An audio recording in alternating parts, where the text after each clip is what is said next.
Assalamualaikum warahmatullahi wabarakatuh. Saya Ari Ulfa Rahmawati dari SMAN 1 Puncu Kediri mengikuti lomba EJIS 2026 dengan memilih tema inovasi pembelajaran dan kurikulum abad 2021. Adapun judul yang saya pilih yaitu Siap Berita, mengasah ketajaman literasi informasi siswa SMAN 1 Puncu Kediri dengan model project basic learning. Terima kasih. Bismillahirrahmanirrahim. Assalamualaikum warahmatullahi wabarakatuh.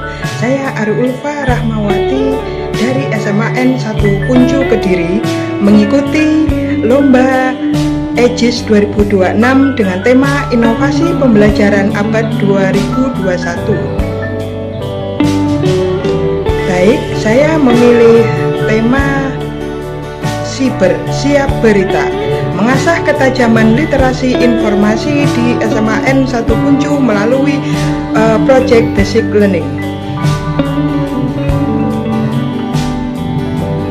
Tantangan yang terjadi saat ini yaitu tantangan transformasi literasi digital, di mana siswa mengalami tsunami informasi. Siswa itu terpapar secara langsung maupun tidak langsung dan mendapatkan berita hoak, disinformasi, dan konten manipulasi setiap hari. Nah, siswa ini cenderung pasif dan menjadi transmitter atau penyebar informasi, dan dia itu hanya begitu mendapat informasi langsung sharing ya, di-share tanpa disaring dulu. Solusinya bagaimana? Solusinya dengan Siap Berita, inovasi berbasis project basic learning ya. Nah, filosofinya begini, siswa itu sharing dulu sebelum di-sharing dulu beritanya sebelum di-share, sebelum disebar. Dampaknya apa? Dampaknya tercipta penapis informasi kreatif. Nah, ekosistem yang kritis dan penurunan penyebaran informasi hoak. Nah, sehingga darurat literasi di era banjir informasi ini bisa teratasi.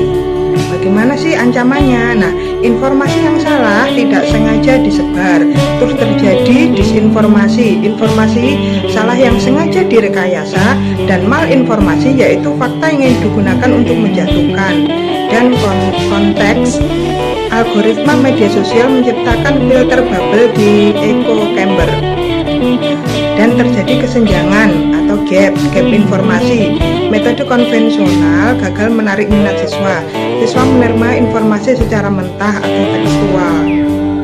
Nah, di sini Siap Berita ini menyaring informasi dengan beberapa media yang digunakan untuk menyaring informasi ya.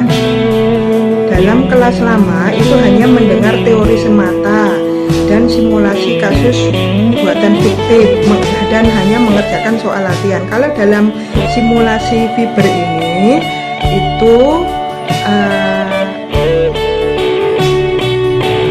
siswa melakukan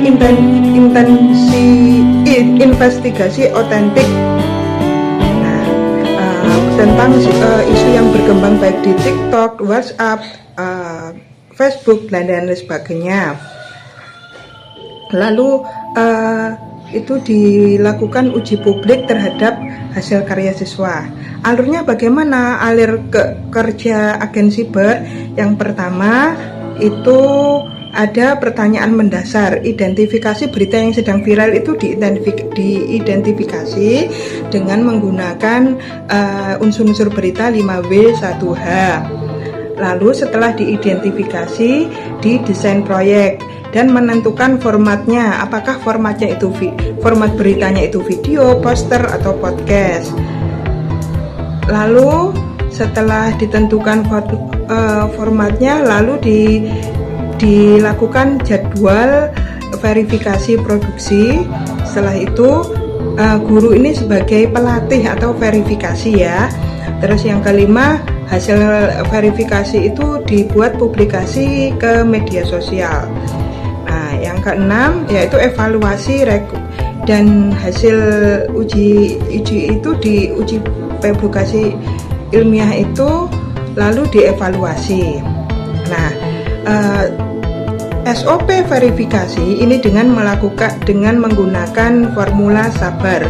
Sumber, cek kredibilitas sumber apakah jelas, lalu A-nya ya, S-nya sumber, A-nya akurasi, apakah isi logis dan didukung dengan fakta, lalu B, membandingkan berita yang serupa yang ada di misalnya Kompas, Detik, ini kan terkenal valid ya. Lalu A, asal usul, cek waktu dan lokasi, waspada daur ulang berita lama. Reaksi, jangan langsung share, olah menjadi konten edukasi. Nah, adapun toolkit atau senjata digital yang digunakan para siswa, kalau untuk mengecek fakta checking tools itu bisa menggunakan Google Lens atau Yandex Image, menggunakan Invalid atau V-Verify atau Whois. Adapun produksi dan AL menggunakan Canva, CapCut atau All Writing Assistant, repository, Cyberhub, dan Google Site. Nah, materi fiber, kurikulum di balik layar, psikologi kognitif, logika analisis, dan hukum etika. Mengubah data menjadi karya kreatif, menggunakan video TikTok, menggunakan poster infografis, ataupun podcast literasi. Indikator keberhasilan, output kognitifnya itu akurasi ke kelompok 85%, outcome perilaku, penurunan perilaku impulsif, lalu di SMAN 1 Puncu menjadi sekolah rujukan literasi digital. Adapun kolaborasi ekosistem cybernya itu bisa bekerja sama dengan pemerintah, Diskom Info, Polres Kediri, dan secara internal guru lintas mapel, semua mapel di SMAN 1 Puncu, OSIS, dan perpustakaan.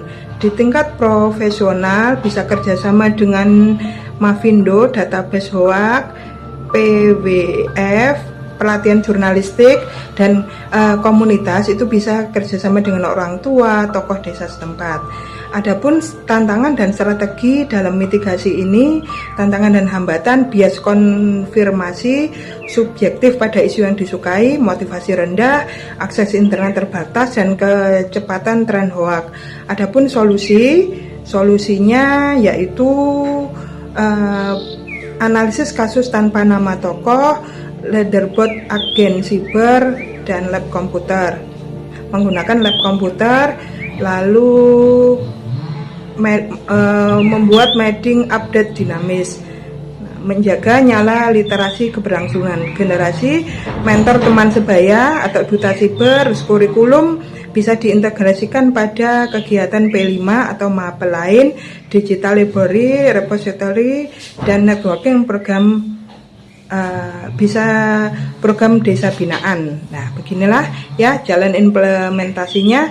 Pada bulan pertama ada workshop guru dan sosialisasi, bulan kedua dan ketiga pelaksanaan proyek PJBL, bulan keempat gelar karya dan evaluasi. Nah, semoga bisa tercipta mencetak generasi penapis informasi, bukan sekedar penyebar berita. Oleh Ariul Farahmawati, guru SMAN 1 Puncu Kediri. Terima kasih. Wassalamualaikum warahmatullahi wabarakatuh. Bismillahirrahmanirrahim. Assalamualaikum warahmatullahi wabarakatuh.